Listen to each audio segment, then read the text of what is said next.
Hello and welcome to InspiredStartups.com and our series of talks with startup founders. I'm joined this evening with Alex and Kevin from Signatur. Really looking forward to hearing their story and what they've learned over their journey in the last while. And the theme of tonight's talk is Bitcoin, and in particular Bitcoin for startups and all the opportunities there are in this particular space. So without further ado, we'll jump right in. And maybe, Alex, maybe you could tell us a little bit about Signatur. Yeah, so at Signatur, we're working on hardware for Bitcoin. And our first product is a Bitcoin safe, which we call the Signatur Vault. It enables you to keep Bitcoins very safely. And the second product we're working on is a card or a wearable device, which enables you to spend Bitcoins easily in store. Okay, good stuff. So just a little bit about the two of you guys. So I know, Alex, your background is software, and Kevin, you're from a hardware background. Mm-hmm. So how difficult is it to move into hardware and set up a hardware startup? Okay, so it's like hardware asks for more development time. Everything takes more time than just software. And a big difference with software is that you don't just have to rely on yourself. When you're into hardware, you need to buy components, you need to design stuff, and you have always some delay at places you don't expect, components or customs or a lot of things. So It's not just about your team can fix the issue. Sometimes you just cannot do anything about it. You just have to wait, and you have to learn to be patient. Okay, so we're going to come back as we go along and kind of dig more into your own stories. But before we go any further, Bitcoin is such a big area. We're going to kind of bite off a chunk by doing a couple of quick fire questions. So for the people at home that are familiar with Bitcoin or, I suppose have a kind of a reasonable idea, we're just going to delve into some short questions, give you a quick idea of what it's about.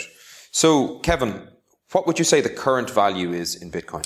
I think right now it's like $620. That's 450 euro. Okay. It changes every day, but let's say in a day it shouldn't really move more than $10 up or down during the same day. Okay. And it's usually fluctuates, so it's going up and down. Okay. But not and Alex, if we dig into it, where is the value? Is it in the currency? Is it in the transaction network? In your opinion, where do you see the implicit value at the moment? Well, the real value, I think, is really in the technology it represents. Okay. Which can be used for many different things. We'll talk about this later. Yeah. But of course, right now, because of various reasons, like you have to either you buy Bitcoins from someone who has Bitcoins already, or you go into mining, which requires a lot of resources. So that's the reason, right now people would buy it for investment, and it is held as a currency or an asset at the moment. Okay. But the transactional system is really interesting of it as well. Okay. You mentioned there Bitcoin as an investment, but it's really volatile. What would be your thoughts on that, Kevin? Or would you see maybe it's gone through volatile patches? What do you think on the whole volatility of Bitcoin? Okay, so the volatility is mostly it's mostly related to liquidity. So Bitcoin is still very young. There is not that much money into Bitcoin. I don't know the market cap right now, but it's like there is $6 or $7 billion worth of Bitcoin in total. That's really tiny. So if an hedge fund, for example, want to buy some Bitcoin, they will buy a few tens of millions or something like that, and that will just put the price up a lot, just because we don't have a lot of liquidity in the exchanges. Okay. And same thing, if they sell, the price could just jump down. Okay, right. And I suppose building on that then, when was the most recent, well actually, let's go back, Alex. When was the first time you bought something with Bitcoin? Well, actually, I didn't buy Bitcoin up until very recently. Okay. But I got in touch with Bitcoin even in 2008, because some of our friends were really into cryptography. So they were actually subscribers to the mailing list where, Bitcoin, the first proposal of Bitcoin was submitted to. Okay. And I didn't pay that much attention back then to it. These friends started to mine it, back like in 2008. Did you wish, at this stage, do you wish you had paid attention? Well, you could wish, but, there's no point. Yeah. I mean, probably the life would have been different if you would have mined it then. But I only bought actually physically this year from a Bitcoin ATM in Dublin. Okay. And I did get a few before from friends or through these, Bitcoin faucets. They're not that well known anymore. But Okay. those were sites where you could enter your Bitcoin address and you would get a little bit of Bitcoins. Okay. You could enter it every hour or so. For the people watching at home, where is that Bitcoin ATM in Dublin? It's not there anymore. It's not there anymore? No. Okay. This was the one that was on Abbey Street, I believe, isn't that right? There is a new one there, but it's not the same one. So. Okay. So for people that are watching at home, if they wanted to get Bitcoin through an ATM, is there an option in Ireland, So in Dublin? yeah, there is still one in GSM Solution, Abbey Street.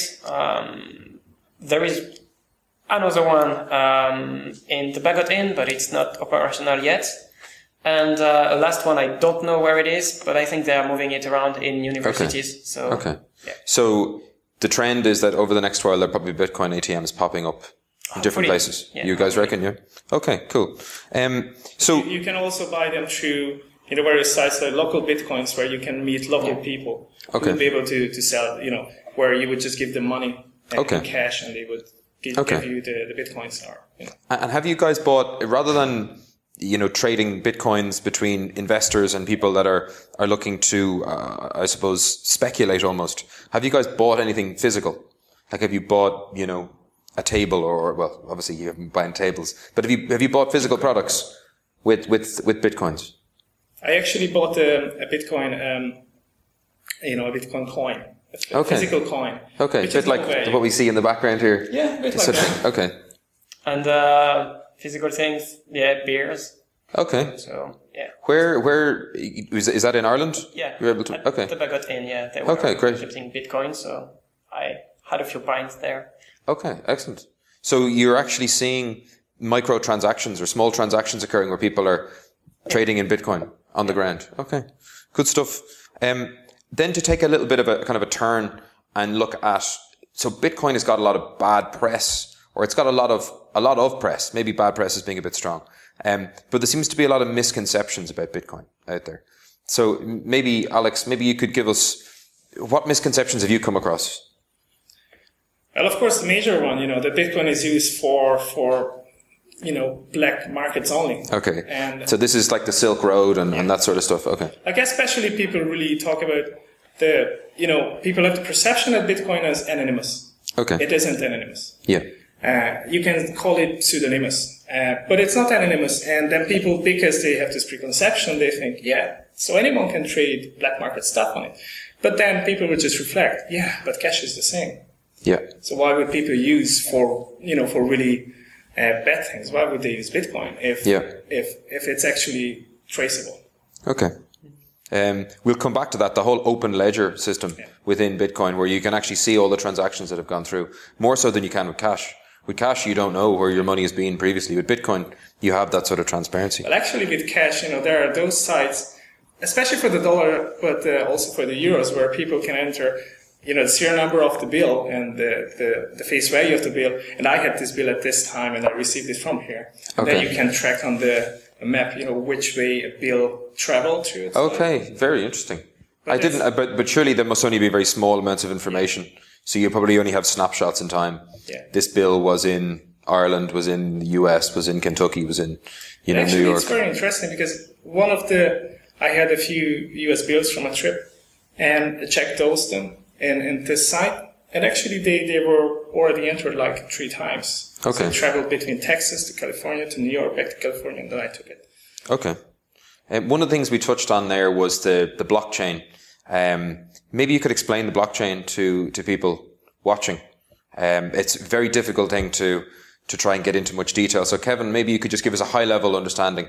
The open ledger that we mentioned. Okay, yeah. So as you said, the blockchain is an open ledger. So it's all the transactions that ever happened in Bitcoin from the very first day of Bitcoin.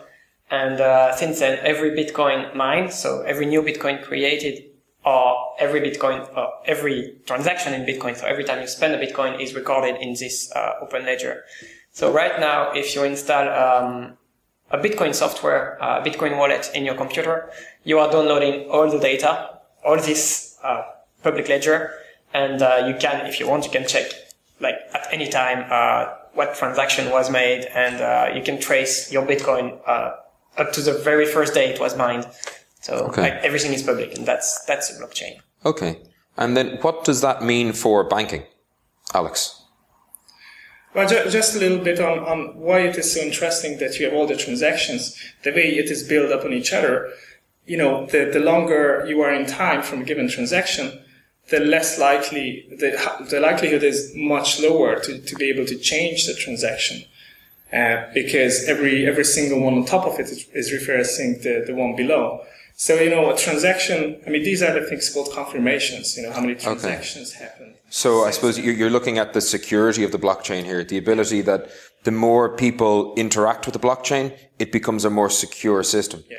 So, and it comes back to one of the questions I asked at the start, the value in Bitcoin. From what I read, there's a lot of different areas, but one of them is all those people transacting make the system more secure. And that's a really important part of Bitcoin and why people, I suppose, are investing time and money in Bitcoin. Yeah, well, these blocks or confirmations they will happen in every 10 minutes anyway. And no matter how many transactions are happening. But the more transactions you have, the more references you have to previous ones. Okay. So the more less likely it is that you can change it.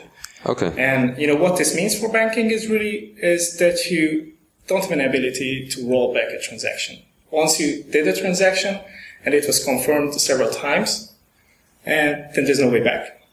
Yeah. Okay. But surely, I worked in finance for a couple of years myself, and I think a lot of banks must be looking at Bitcoin and going, whoa, all the stuff we make money on, if Bitcoin came in, we wouldn't make as much money, or we might make a fraction of the money we're making now. Do you see Bitcoin as being disruptive for existing banks or complementary? I think both. They could they could use it in various levels. So they could use, not even if it's just not Bitcoin, but the technology itself. They could use that between themselves, you know, like a replacement to Swift or SEPA. Okay. Because they do have they don't have to rely on a third party like SEPA or Swift. Rather, they could have just a system they run. So all of them would have servers in the system, and none of them would really control it. And all of them can be sure that, you know, what entered the system and what was confirmed did really happen. Okay. So they could use this, you know. So a really efficient way of transferring money. Because at the moment, I know I've recently done a few payments abroad. The amount of money that goes on transaction fees and all sorts of, and it's just such a waste. And that seems like a no-brainer in terms of where some of the value is in Bitcoin. But jumping on from that again, when do you think the average person is going to begin using Bitcoin? Now, I'm not asking you to get into your crystal ball, Kevin, but maybe you could, at the rate of growth at the moment. So I hear there's about 60,000 transactions a day in Bitcoin. So it really varies, actually. If the price is stable, there will be much less transactions because right now people are really playing with the volatility on Bitcoin. So if the price is going up, you will see a lot of transactions, people selling, people buying. So if there is a lot of movement in the price, you will have a huge difference in the number of transactions per day. But for the mainstream, for people who are not really into technology, Bitcoin is still at a very early stage. Yeah. It's not easy to use yet. Okay. There is a lot of things to know, especially about security, because yes, it's disruptive, as you said. It's giving you the power back, the power to control your money, but it's then your responsibility. You don't have a bank to go and tell them, oh, I forgot my password or something. There is nothing like that in Bitcoin. Yeah. So you have it's your job to keep your money secure and to do that yourself. Okay. But it's really, you know, until it's not easy to use, I don't think it will be widely used by people. Okay. But there are two other things to this, really. You know, like spending it online because of the non-revocability of the transaction. You do have the problem if you send the money to someone online and then you expect the parcel to be received. Yeah. You know, there's no way for you to revoke it. It's not like a credit card where there is a level of insurance or something like that, or you're covered. There's zero. Yeah. Okay. So you have to buy additional services. Yeah. Like an escrow or... Yeah. And when do you think, you'll be able to get into a taxi and swipe and pay a few Bitcoins? Yeah, that's the main point we are into, you know, using it not online, but rather, you know, in person, in store. Yeah. But for that as well, what we have seen is you have certain different countries. So, like in some of the places where And the banking system isn't as advanced as like in the States or Europe, where everyone has access to debit or credit cards. And as well as in the US and Europe, everyone has the same currency, more or less. So they don't really see an issue with exchange. They don't see an issue with not being able to use like a simple card as an instrument to pay. But there are many other places in the world where this isn't there, or they have different currencies and they frequently cross borders. Okay. And they think that's like a really good place for Bitcoin. So you're talking about Africa, Latin America, places where in Africa there's loads of issues with currency valuations, similar enough in Latin America. So do you see Bitcoin and Bitcoin technology and maybe alternative currencies growing a lot faster in those kind of continents and those places than they will in, I suppose, Europe and the US? Yeah, if all the systems and services will be in place for people to be able to spend it not online, because like the countries you've mentioned, they don't usually have a high internet penetration, so they wouldn't be really interested in buying online, but they would be interested in buying safely offline and not carrying all the cash they have. Okay. And if all these systems and services will be in place, probably it will be a much likely place to get Bitcoin off the ground, rather than like in Europe. Yeah, I've heard I suppose the argument go that some of these countries ultimately they get to kind of jump a few steps because they don't have certain. We almost have kind of a technical debt. We kind of have things that we do because the infrastructure is there. They don't have the infrastructure, so they can just bypass it in many ways, Cool. So that was supposed to be a quickfire round, and it was anything but quickfire, but that's totally fine. So what I would like to get into now is the whole area of security around Bitcoin. And I'm sure anybody who has any interest in Bitcoin will have heard of Mt. Gox. I find it hilarious that Mt. Gox stands for Magic the Gathering Exchange. And these guys were trading cards. And then they ended up running a Bitcoin exchange, which at one point had 500 million in Bitcoin sitting in it. And they had no idea how to secure it. But feeding then into the misconceptions. So, Kevin, what have you come across? And I suppose maybe to go one step further, I know what you guys are doing with Signatur and having a Bitcoin vault is that people have somewhere secure to keep their Bitcoins offline. But people at home that are looking at Bitcoin, first of all, maybe you could explain what the difference is between an online and an offline wallet, just as a first step. Okay, so yeah, it's a lot of questions. Okay, just to start with, online, offline, what's a wallet? So you don't have a bank in Bitcoin, you have wallets. A wallet is where you put your Bitcoin in. Yes. This can be online, like a PayPal account, but for Bitcoin. So you have a website, you type your login, password, and your coins are in there. So you trust the website to keep your Bitcoin, like you trust PayPal to have really the money they say you have. Then you have the offline wallet that could be just a software on your computer. So you just have the Bitcoin software, you run it, and when you open it, you have the money you have in your computer. So that's just a file in your computer. So if you delete it or if your computer dies or whatever, you lose your money. You can do backups or stuff like that. Then you have the third thing, which is the hardware wallet. So that's an offline wallet, but it's not connected to internet. So you have a few solutions right now to do it. The Vault is one of them. Well, the Vault is a cold storage, but it's still technically a hardware wallet. Okay. So that's keeping your Bitcoin offline, so not on a computer connected to internet. Okay. Then to go back to Mt. Gox. Yes. Mt. Gox was not an online wallet. It was an exchange. So it was just a website created to exchange Bitcoin for dollars for Bitcoin. You are not supposed to leave your money in there. There is no other similar things, but basically you are just supposed to buy Bitcoin, and as soon as they give you the Bitcoin, you were supposed to take them to your computer or to your online wallet. But many people were just using it as a PayPal, but it was not a bank, it was not an online wallet, so they were not supposed to do that. So, the exchange didn't have the security measure to keep this amount of money. It was not supposed to be there. Okay. It's like if you have a trading account with any stockbroker, you wouldn't leave all your savings with them. Only the part of your wealth, which you are actually using for trading. Yeah. But people were leaving their savings, with the stockbroker. So that's what happened with Mt. Gox. Okay. Interesting. Very, very interesting. So you touched on something there, cold storage. For the people watching, maybe Alex, maybe you could explain.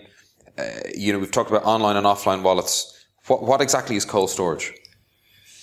So basically, cold storage. I think Kevin is more into this part of it. But just very quick view. Cold storage is really the way to keep your bitcoins for long term. Okay. And it's not for those which you would use it on a daily basis. Okay, so this is like investment. Investment, or uses your savings effectively. Yeah. Okay. Savings. And this is where your vault comes in. Yes, but right now people would be confused with this because when you mention cold storage, usually what they understand under cold storage is Bitcoin QR codes printed on paper. Yes. Okay. And they would generate these papers in a way, and then they would put these papers in a very safe location, like a bank safe. Okay. But it's really cumbersome to generate these in a safe way. So you have to have like a separate computer to do it, which is safely set up.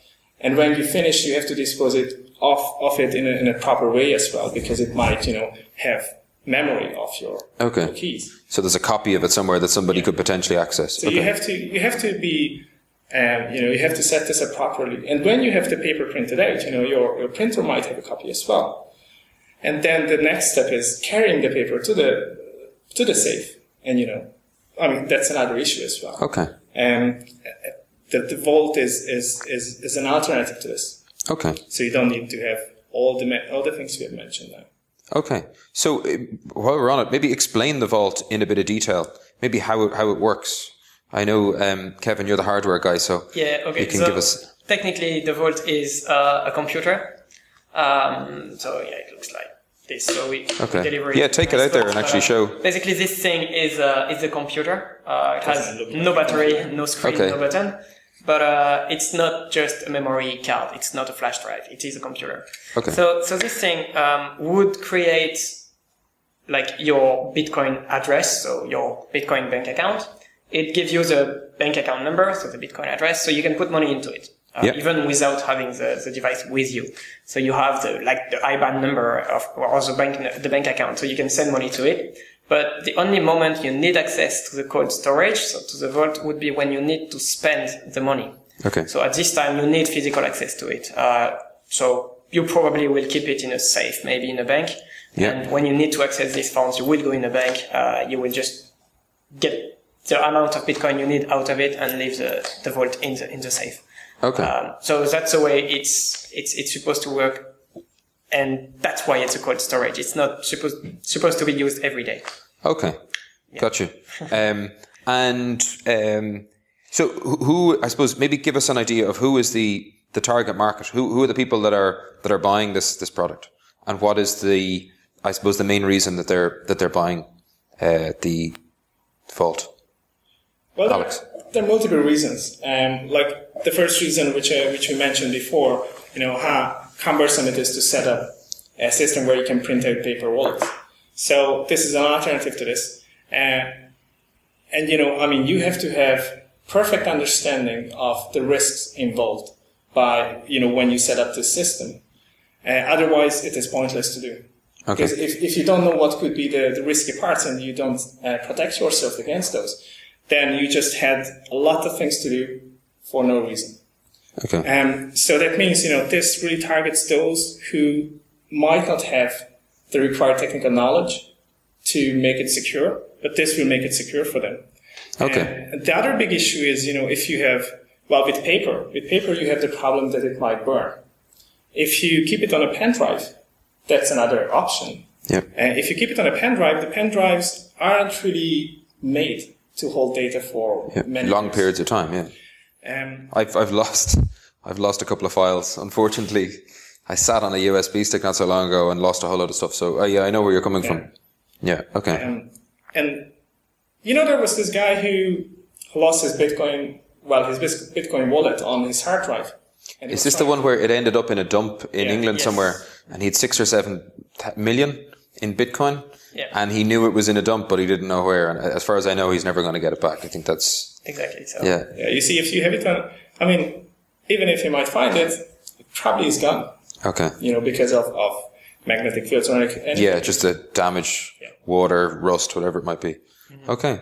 So how long does do you guys have an idea of how long the lifespan is? Yeah, so it's, I think it's certified for 20 years. I have to double check, but for now it's something like 20 years. Okay. Minimum. So okay. Let's say in 20 years, if Bitcoin is still there and if you want to keep it longer, you would just tap it with your phone and you're good for another 20 years. So it's not dying in 20 years. It's just that you need to refresh data in 20 years. Okay, so it has to have an interaction with something external to charge it up. Kind of, yeah. Okay. Write the data again. Okay. Okay, wow. And then it can last another 20 years. Mm-hmm. Okay. Interesting. But Very it's interesting. a different design altogether, to pen drives. Yeah. Okay. Excellent. So I suppose what I might do is maybe widen things up a little bit. Like, I think you guys both agree that Bitcoin is pretty disruptive in terms of what it's trying to do. So what do you think are some of the most disruptive elements of Bitcoin, Kevin? Many.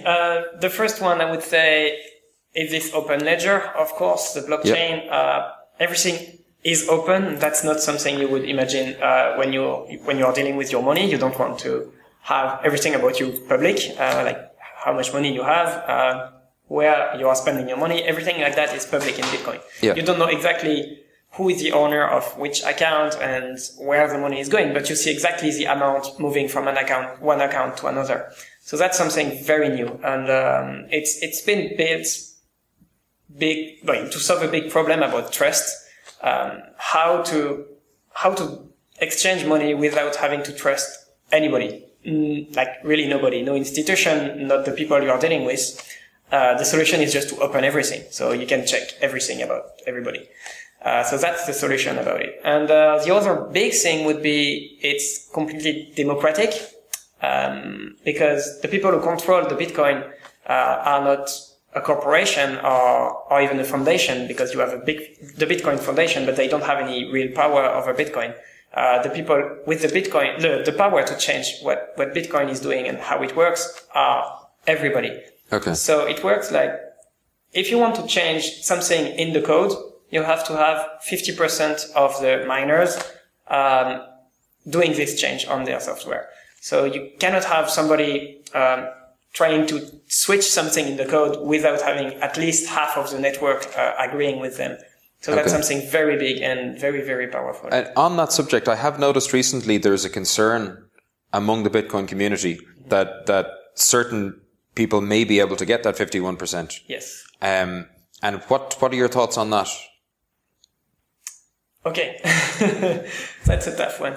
Yeah. So yes, some mining pool, had the 51% power, so they could, if they wanted,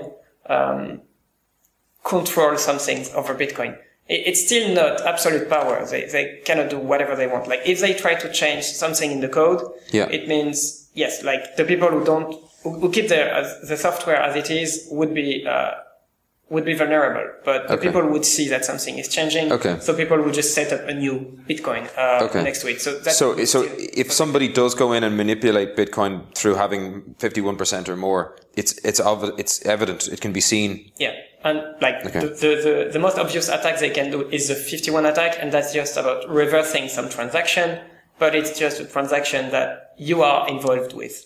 Okay. So let's say I have 51% of the network, which is huge. I want to buy a house. I can buy the house, give you the money, and in 10 days just get my money back. So the transaction doesn't exist anymore. Okay. But I cannot take the money from my neighbor, for example. I cannot touch other people's money, just mine, if I have 51%. Okay, so you could reverse a payment that has gone out. Just my money. Okay. So one of the things that my understanding of Bitcoin is that it's continually evolving. So it's still in its early stage. So things like that, people are working on ways to refine that. All those kind of little issues. So do you guys see that on an ongoing basis? Do you see that over time? Do you think Bitcoin has become a stronger and stronger currency, Alex? Yeah, I mean, definitely when Bitcoin started, it was, what Kevin mentioned, it's open source software. Yeah. So anyone can suggest a change or contribute a change. And then if, the core project agrees that this change goes in, that only means the change went in. And then the other thing what Kevin mentioned, that 50% of the miners have to take the new version of the software in order to get it out, actually. Yeah. And Bitcoin started, then some people did change a few things. They wanted to improve it. So the first altcoins or alternative coins were created. And that's the way the altcoins are created, Yeah. You change a little thing in the software. And of course, you could have seen many different changes or improvements happening in the main Bitcoin branch as well. Okay. So there are constantly new ways to make the transactions easier, not on the core level, but from the user's side. Okay. And to switch tack a little bit, do you guys see much innovation happening around the blockchain itself? So stepping away from Bitcoin, the whole concept of an open ledger.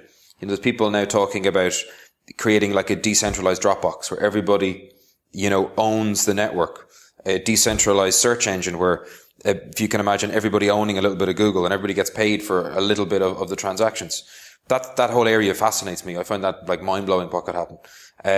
Have you guys thought about that? Have you seen the beginnings of any of that sort of stuff? You guys would be much more plugged into the Bitcoin community than myself. Kevin?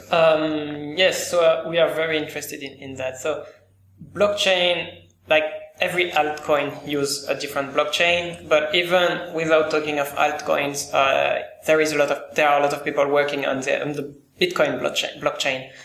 So they are using Bitcoin, but not currency. They are using it for other things. One of our friends, Flavien Charlon, is working on colored coin. So he's using the Bitcoin blockchain, but each tiny amount of Bitcoin is not a currency, it's an asset. So it's tied to something else. It can be a company share, it can be a contract, it can be gold, whatever. So you would buy something or you would exchange something and you would have it written down on the blockchain. So then you can exchange this piece of Bitcoin, sell it to somebody else, and still everything is public. So you can just avoid any central control of it.